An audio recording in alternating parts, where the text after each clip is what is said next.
welcome to Macros with Mythili, the ET Now show that takes a hard look at all the major macroeconomic issues and developments in India and overseas. In this episode, we have a very special guest. I have with me Dr. Vivek Debroy, member Niti Aayog, and we're going to discuss the macroeconomic scenario, particularly in the run-up to the budget. Welcome to the show, Vivek. How would you describe the state of the economy, Vivek, on the eve of the budget, as it were? Not very many days left to go for the budget. So how would you describe the state of the economy in robust health, as the IIP numbers would, the latest numbers would seem to indicate? Or is it an economy that is kind of limping along and in need of some kind of support? I think it's difficult to give an answer that's a clear yes, no. Before the 8th of November, there were certain concerns about the economy, and those concerns continue to remain. For example, there are concerns about the agriculture sector in general. I'm not talking about specific issues of what's happening to crop output, but broadly. The issues about the state of recovery of investments, not so much public investments, private investments. There were issues about the state of the public sector banks. And there were also concerns about whether what was happening on employment growth. Those, I think, would be the major issues that one would be concerned about. What happened on the 8th of November has resulted in a bit of a shock. So there are some additional issues that pertain to that.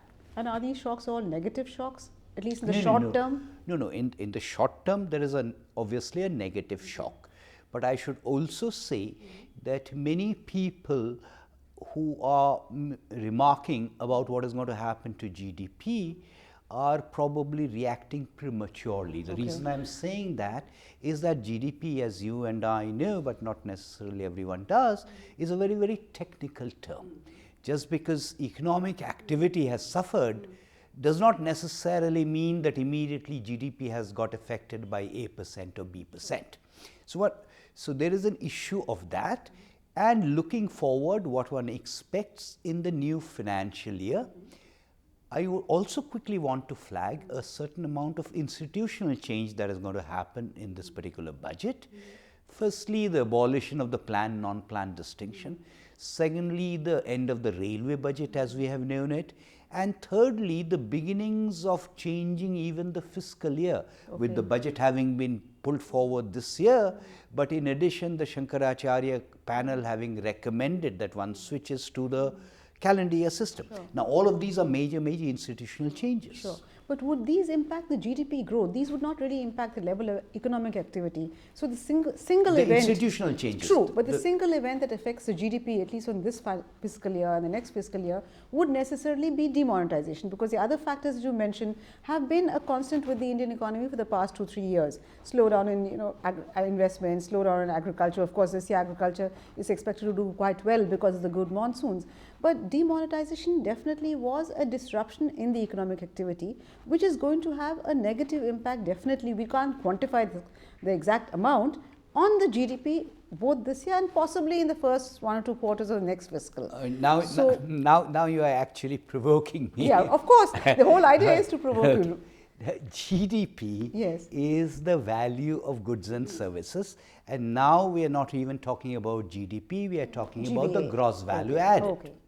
Most of the time when people are pointing to the negative effects of 8th of November, they are looking at the output side. Sure. But just as the value of output comes down, so does the value of inputs. Sure. So net, what happens to the numerator, I don't know. The reason I'm using the expression numerator is there's a nominal rate of growth and I'm dividing it by a GDP deflator to get the real rate of growth. So the numerator, it's not very obvious to me net what is going to happen, because both are coming down. In the denominator, if prices are coming down, then if the denominator has come down, that also tends to blow up the real part. Except that the economic activity, at least anecdotally, we really don't have any data except the IIP data which we got recently, and that seems more like a statistical illusion because the base effect was very strong. Previous November was negative 3.2. So certainly economic activity has come down. So even if your input costs are less and your value addition to that extent is protected, to the level that to the extent that the economic activity per se, particularly in the informal sector, comes down, there is bound to be some impact, which is why we've seen the World Bank, we've seen the CSO all reduce their advance estimates from what it was. But we are on GDP. Yes, We are not on economic activity. Even GVA would come down. Even GVA. Let me give an example. Yeah. If I go by these anecdotal Right. accounts, a whole lot of people have, companies included, have, so to speak, laundered money. They've laundered money, they've brought it in Sure. into the system. It's going to show up somewhere in the system. Right. Where will it show up in the company accounts? And now, of course, under the new system, this is the MCA database. Wherever it shows up in the company's accounts, it will lead to an increase in income. So that shock actually can also boost, within quotes, GVA. So if we are on economic activity, I have no quarrels with you, not that I have quarrels with you otherwise. But the moment it is GDP or GVA, we have to be very, very careful. So I'm not even very convinced that these kinds of shaving off is going to happen. Okay. But let's leave that aside. We are on the economic activity proper. On the economic activity proper, there are 2 or 3 pieces of evidence for what they are worth that are not anecdotal, beyond the anecdotal. Right. One is we have the CMI's database, the CMI's database on consumer perceptions. I'm not talking about prowess. The consumer perceptions as well as the employment-unemployment one. It's showing no particular spike because of the 8th of November. Okay. Internally, NITI has done some kind of a study which pertains only to the agricultural sector. It does not show a very sharp drop, except in a very localized sense. UP in particular, potatoes in particular, cabbages in particular, but it's not an across the board one. The third one is not in the public domain yet. I know the results, but it's going to be out soon. This is the one that the India Development Foundation has done, headed by Subhashri Gangopadhyay. I understand it's going to be in the public domain after about a week. That also does not show the sharp kind of decline that people have been talking about. So as of now, I think we really cannot say, because we That's don't right. have any definite That's numbers. right. But the objectives of demonetization, of course, very laudable as they are, couldn't they have been, achieved in a less disruptive way had we given a little bit more time, waited for the economic system, the ecosystem, as it were, to be ready to move to a digital kind of situation? Well, there are different kinds of ways I can react to that. Firstly, this is part of a broader change that is being contemplated. For example, some of the ingredients to prevent the creation of new black income, they are going to happen, they have happened independent of all this. Now, so far as this is concerned, this is meant to address the existing stock of, within quotes, black. You must remember that certain ingredients had already fallen into place, whether it is the real estate bill, whether it is the sharp increase in the Pradhan Mantri Jan Dhan Yojana accounts. Right. So some things had already fallen into place. Whatever you do, you will take certain decisions. BBIG will take certain decisions, and there will never be perfect decisions because you can never anticipate every eventuality. Sure. And it's perfectly possible that if Mythili is in a position to take those decisions, she will take slightly different decisions. Sure. And neither set is going to be very perfect. So regardless of what you did, there would have always been some implementational problems, particularly if you are concerned with ensuring security.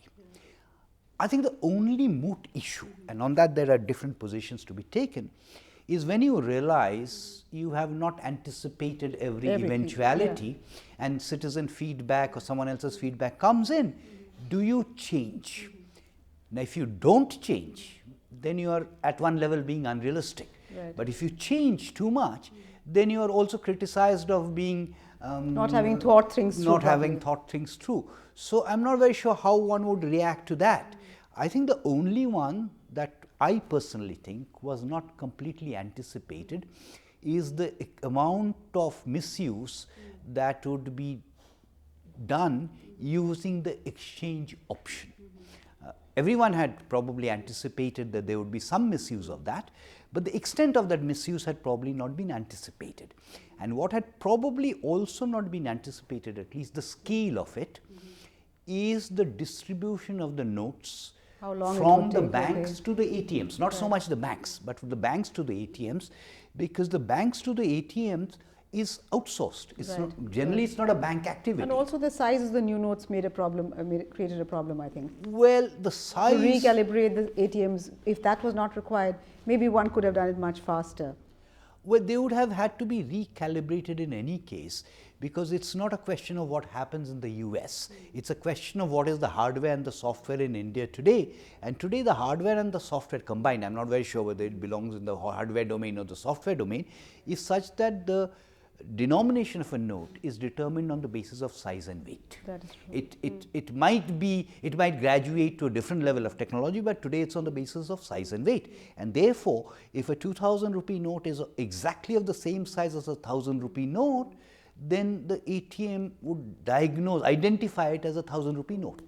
So there were issues, but given the fact that whatever the reasons and whatever happened post November 8th, the fact is that there has been a disruption in the economy. That's so correct. It can no longer be taken as business as usual, pre and post November 8th. So should the budget be a not as business as usual budget, and what should it look at in that sense? No, the budget cannot be and will not be a business as usual budget, because as I said, firstly there's the institutional change that is happening, which is one reason why it cannot be business as usual. The second reason is that so far as the creation of black is concerned, some initiatives have already been announced, but I'm certain there will be more initiatives. I would not be at all surprised if there were more initiatives announced in the budget to particularly tackle sectors which have been prone to various shades of blackness. How significant is the adherence to that fiscal deficit target? Because I know the N.K. Singh committee has not yet submitted its report, but the fact is that for whatever reason, private investment is not looking up. Now, there is really no alternative but for public investment to step into the breach. Now, if you're going to be so hung up about adhering to a certain fiscal deficit, would that not be shooting yourself in the foot? Is there really a case for public investment to continue to grow? The government has been trying in the past. So how fixated should we be on a definite number for the fiscal? No, we should not make a fetish out of it, but it's not really so much the fiscal deficit, it's really the revenue deficit. And do remember that a large part of the revenue expenditure is frozen in the short run. Absolutely. The second point to remember is that about half of the investments now happen at the level of the states, and the states have a far higher quantum of funds available with them. So this is a call for the finance minister to take, that yes, there is a case for postponing the fiscal consolidation. I don't mean fiscal postponing. What I mean is instead not reducing it further, not reducing the fiscal deficit further this year. There is a case for that. But simultaneously, there is also the issue of it being interpreted as a negative signal. So obviously, he'll take some call on that. But one other thing that I quickly forgot to mention, there is also the issue of the reform of taxation, both direct and indirect. The indirect part is somewhat contingent on what happens to GST, but only somewhat, because we don't yet know what the revenue neutral is going to be. That's for the GST Council to decide. But let's presume it's going to be 16%. It will probably be higher, but whatever it is, 16, 18, in anticipation of the movement to GST from 1st of September or whenever, you can certainly change the rates. Okay. You can hike the service sector rate, reduce the one that you can, in other words, you can do some rationalization. Right. You can do some rationalization also of the threshold levels, Okay. anticipating the GST.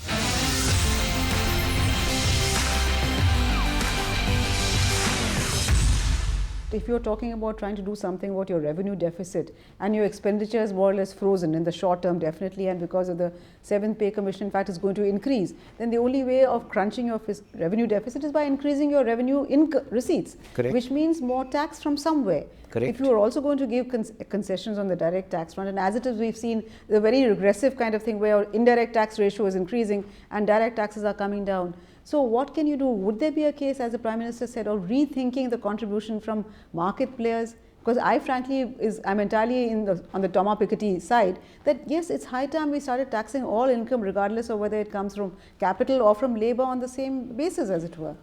Well, I said, and this is what the finance minister had also said in the course of his budget speech, that the two, the reduction in the rate and the exemption removal, are linked to each other. Right. It is not the case as industry wants that you will have a reduction in the rate and exemptions continue. So the two are part of the same package. And if you remove exemptions, actually the tax revenue base increases. If you look at all the exemptions may not go, but if you look at the, let's say, the revenue foregone statement, that's almost 5% of GDP. Yes. And that's the reason there is this big difference between the effective tax rate and the peak rate. But what you also raised, what you mentioned also raises two other issues. On the direct side, technically, non-agricultural income of farmers is taxable. Sure. Technically, except that the non-agricultural income masquerades as agricultural income. So there is a case. I'm not saying the budget can do that, because this is really the 7th schedule says this is a state subject. But at some point on the direct tax side, we need to have a debate on taxing income of farmers, obviously above a certain threshold. Okay. On the indirect side, what I'd like to point out, and this also has a bearing on 8th of November, one of the things that 8th of November and things around the 8th of November is doing is to ensure a transition from unorganized to organized. The Real Estate Act is one example of that. In the process, a lot of people who are outside the indirect tax net, simply because the chain is becoming longer, will now become part of the indirect tax net. Yeah, sure. But that is something that GST automatically would have ensured, even without demonetization. No, I'm just mentioning that. That's true. But in fact, one of the reasons that puzzled me, the demonetization, one of the reasons was to kind of formalize a part or almost all the informal sector. But with GST coming in, a large part of the informal sector would necessarily have become part of the formal sector, because you have a composite fee and you have, various other threshold levels, which would have automatically ensured this. So I just sometimes wanted to go back to demonetization, whether one had to do that in order to get the informal sector. I think it depends on how you're looking at it. Because firstly, as I said twice already, that 8th of November is part of a broader cleansing. The second issue is that the cash GDP ratio in India, even 12 years ago, 14 years ago, used to be about 9% or thereabouts. I know it's gone up, but is it so sacrosanct? Japan has 19%. No, so not a cash GDP ratio. It does, Vivek. It's quite high. Japan, I don't know. Yeah. But let me talk about some countries that are near, around us. I know we are higher. We are an outlier, agreed. It's sort of shot up. Okay. It's sort of shot up enormously. The question to ask is, why has it shot up? Okay. Because it's clearly not a transaction demand for cash, otherwise it would have been at 9%. In Bangladesh or Pakistan are at far lower levels. I think what is involved is a cleansing up of gold markets, I'm not saying jewelry, cleansing of real estate markets, cleansing of some of the transactions pertaining to the capital market, and cleansing of the entire electoral system, which is I think that's what's very important. If you do something with political funding, then maybe it will carry more credence. I think the point therefore is that if we look at 8th of November only in a very narrow economic sense, then the cost-benefit calculation might not have warranted it. But it should be understood in that broader context. Electoral reform is controversial, contentious, needs to be debated to generate a consensus, but at least it's beginning to come on the agenda. Finance Minister made this commitment of reducing corporate tax to 25%, and we haven't seen much movement, and already 2.5 years are over. So will he crunch the time limit available and get it to that 25%, or again will he press a pause button on that? No, because that is linked to exemptions, to exemption removal. And I think that the reason it wasn't brought down was because there was reluctance to give away exemptions. Because the problem about exemptions is Vivek wants his own exemptions to stay, but argues that Mythili's exemption should go away. That doesn't work. Exemption removal means exemption removal. So I think depending on what he decides about whether the exemption removal can happen or not, there will be the reduction. But quickly in passing, it's probably also true that if you are bringing down the corporate tax rate, the peak, you cannot leave the personal income tax one untouched, because you can always do a little bit of arbitrage between one and the other and disguise what is an enterprise as personal income. That's true. So therefore, the two need to be unified. And on the issue, Vivek, also of capital gains tax, I know foreign portfolio investors are really trying to put tremendous pressure on the government to kind of roll back the CBDT recent guidelines. But the fact is that there is a clear discrepancy between defining capital gains in the case of equity and share market transaction. Anything over 1 year is treated as long term. In every other kind of asset, it is 3 years. So isn't there a case also for unifying it? And should we be so bothered about what the portfolio investors say? Because ultimately, no country has developed using portfolio investment. So why are we excessively fixated on what the stock markets, I know I come from a channel which is always talking about the stock market, but even so, are we excessively fixated on the stock market and portfolio investors? But let me ask you this, that why are we talking about capital gains, and capital gains where? You're talking about capital gains in the capital market. Absolutely. Which also reflects the fixation with capital gains, because capital gains is in principle something that can happen in land markets also. It can happen in everything. But typically it is capital gains are paid only by the well-to-do. So if you're talking about but growth with equity, there are plenty of well-to-do holding land also. So the reason I'm driving this point home, or belaboring this point, is that if we are going to look at capital gains conceptually, I'm not talking about what the finance minister is going to do on the 1st of February.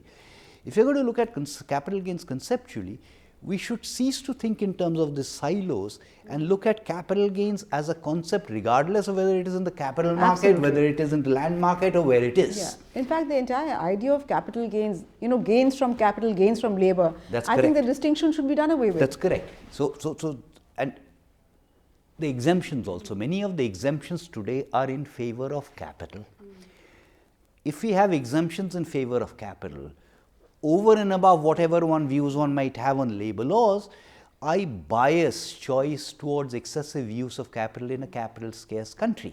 And this has a link with the question that you raised about employment growth.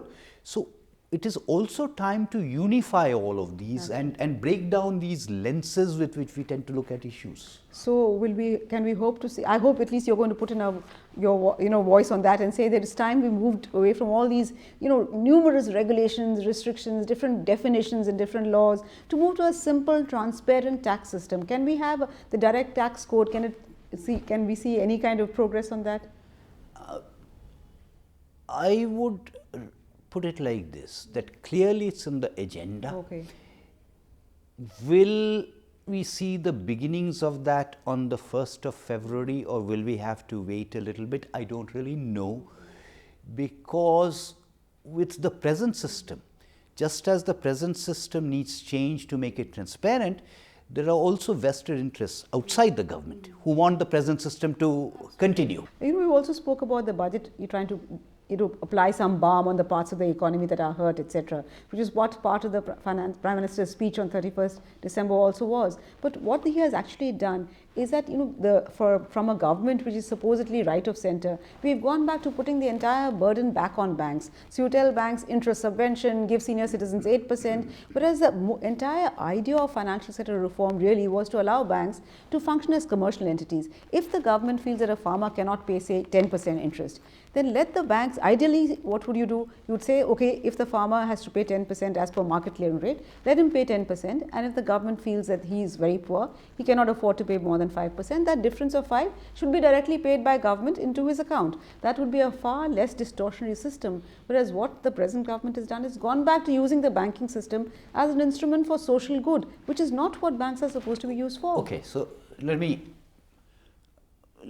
duck the question, but I'm ducking the question consciously. some of these kinds of instruments are a legacy because we have done them for years and Yeah, years. absolutely. But this government is supposed to be different. Hang on. So, and some of the things that were announced are actually continuation of earlier schemes, although they have been tweaked and refined a little bit. One of the things that's happened because of 8th of November is some amount of money has come into the government, or will come into the government by the end of March. Yeah. Tax as well as penalty. I'm not talking about the extinguishing of liabilities by the RBI nor the money that is with the banks. A kitty that actually comes in. We do not know how much it is going to be, nor will we know. This is a sum of money, some of which has gone into the dedicated fund, particularly if it's under the second income declaration scheme. The rest of it, the choice is very clear. Do I squander it on doing A, B, C, D, which is purely temporary in nature, or do I spend that on providing public goods and services, which also benefit the poor? Right. I am reasonably certain you will have this conscious decision on the first to satisfy your question, that let us spend some of this money on public goods and services, which is the public investments that we have spoken about. Desirable as well as... Because one of the things, and you see, the trouble is, again, the budget is being presented against a broader scheme of reform. The broader scheme of reform is also something that I should quickly mention, the use of the SECC, which essentially decentralize the identification of people below the poverty line. Who are deprived in some fashion. And all of this integration happening with the biometry, happening with the Pradhan Mantri Jan Dhan Yojana accounts now, all of this is work in progress. So there are some things you might be able to do 3 years from now, 5 years from now, but you are not necessarily able to do it from the 1st of February itself. Okay, because I think the broad philosophy of what you say is perfectly acceptable, except that I think wherever you distort incentives, it's always a very bad idea, and that's what we're doing in the context of the schemes announced on the 31st. But thank you so much. It's been great speaking with you. Thank you.